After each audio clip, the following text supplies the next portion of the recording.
It's a beautiful and sunny day outside.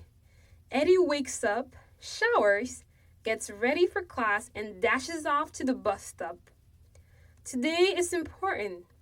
Today he will be presenting his thesis for his distinguished major program to the psychology department on what it means to be truly satisfied with life.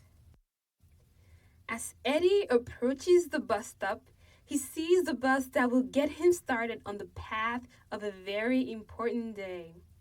Just as he is about to reach the bus, the doors close, the bus lifts up, and it starts driving away from him. His meeting is a 20-minute walk away, and he has to be there in 10 minutes. What is he going to do? Eddie will likely react in two ways. Eddie will get angry and anxious, start blaming the bus driver for not waiting a few extra seconds. He will begin to despair and think there's no way he'll make it to the meeting. Starting to feel helpless, he simply gives up and decides he'll email the professor and hope he can reschedule. Or he'll tell himself, "Oh no, I missed the bus. My meeting is only 20 minutes away though. I'm sure it won't be a big deal if I show up a few minutes late as long as I explain the situation." He then starts walking towards the meeting, enjoying the warm sun that is shining down.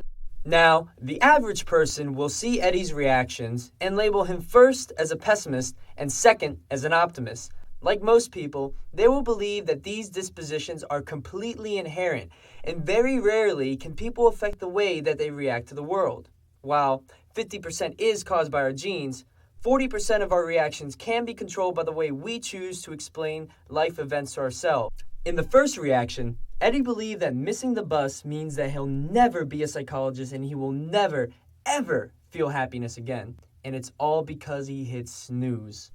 This is a pessimistic explanatory style, where consequences are perceived as permanent, global, and fault is internalized. Eddie's second reaction led him to believe that this is a temporary issue and that he'll be able to explain the situation, that this won't affect his future as a psychologist, and that it was just bad luck. This is an optimistic explanatory style, where consequences are perceived as temporary, specific to the situation, and outside of his control. Now, it may seem that optimism is the be-all, end-all to happiness, but there are downsides. Unrealistic optimism, or the dismissal of reality in favor of a uniquely positive view of everything, can cause a person to act recklessly and dismiss the consequences of their actions. In this case, optimism can hinder a person's development and progress in life. Just as optimism has its downsides, a form of pessimism called defensive pessimism can be a positive tool. Defensive pessimism is the act of lowering one's expectations of a future event by acknowledging negative possible outcomes, thus preparing oneself for a potential disappointment. This is where Martin Seligman's theory on flexible optimism comes into play. Seligman suggests that the most productive attitude a person can have is combining an optimistic explanatory style so that one will be able to move on from negative events with defensive pessimism so that the person can shield themselves from being devastated or blindsided by disappointment. In essence, this is to prevent drastic and frequent highs and lows that will cause anxiety and uncertainty.